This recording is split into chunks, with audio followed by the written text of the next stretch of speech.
छत्तीसगढ़ में सुरक्षा बलों ने नक्सलियों के खिलाफ जो बड़ा ऑपरेशन किया है वो उस ऐलाने जंग की बानगी है।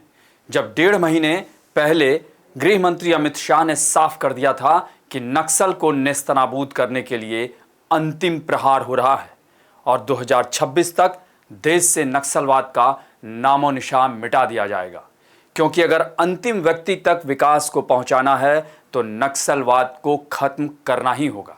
आज उसे ही बढ़ाते हुए आज के ऑपरेशन के बाद छत्तीसगढ़ के मुख्यमंत्री विष्णुदेव साय ने कहा कि सरकार नक्सलवाद के खिलाफ जीरो टॉलरेंस की नीति पर काम कर रही है और अब बस्तर में शांति, विकास और प्रगति का दौर लौट आया है और नक्सलियों को किसी भी सूरत में बख्शा नहीं जाएगा। नमस्कार, मैं अभय राय।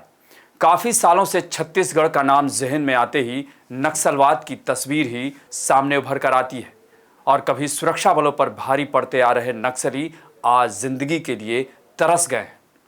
सुरक्षा बलों की टीम अब राज्य पुलिस और सरेंडर किए गए नक्सलियों की सशस्त्र टीम डीआरजी के साथ मिलकर नक्सलियों की नाक में दम कर रखा है और इन्हें कहीं भी नक्सलियों की मौजूदगी की भनक तक मिलती है तो समझ लीजिए कि ये नक्सली जान की पनाह मांगते होंगे और अब उनका बचना नामुमकिन है। आज भी नक्सलियों के साथ कुछ ऐसा ही हुआ। छत्तीसगढ़ के सुकमा में सुरक्षा बलों ने नक्सलियों के खिलाफ बड़ी कार्रवाई करते हुए मुठभेड़ में 10 नक्सलियों को ढेर कर दिया। खबरों के मुताबिक दोनों ओर से फायरिंग हुई, जिसमें 10 नक्सलियों का काम तमाम हो गया और इस इलाके में अभी भी सर्च ऑपरेशन जारी है। बस्तर आईजी पी सुंदरराज के अनुसार मुठभेड़ के बाद मौके से सुरक्षा बलों ने नक्सलियों द्वारा इस्तेमाल किए गए AK-47, इंसास राइफल, SLR और दूसरे घातक हथियार बरामद किए हैं। यानी आप समझ सकते हैं कि नक्सलियों की मंशा किस तरह के खतरनाक थे।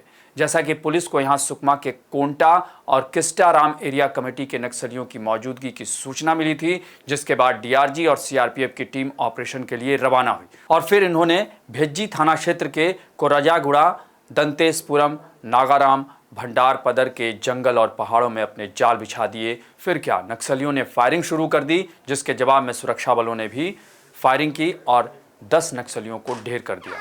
बताया जा रहा है कि सभी नक्सली उड़ीसा बॉर्डर से छत्तीसगढ़ में घुसे थे और इनका जमावड़ा भेज्जी के जंगल में था।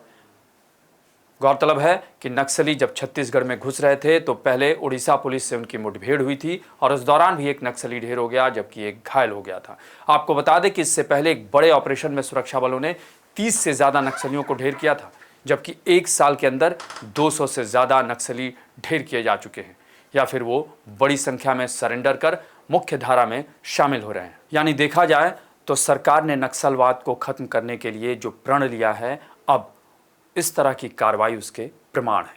आपको हमारी ये रिपोर्ट कैसी लगी उसे कमेंट बॉक्स में ज़रूर बताएं और अन्य खबरों से अपडेट रहने के लिए बने रहें हमारे साथ, क्योंकि हम हैं बुलंद भारत टीवी, ताकत आपकी।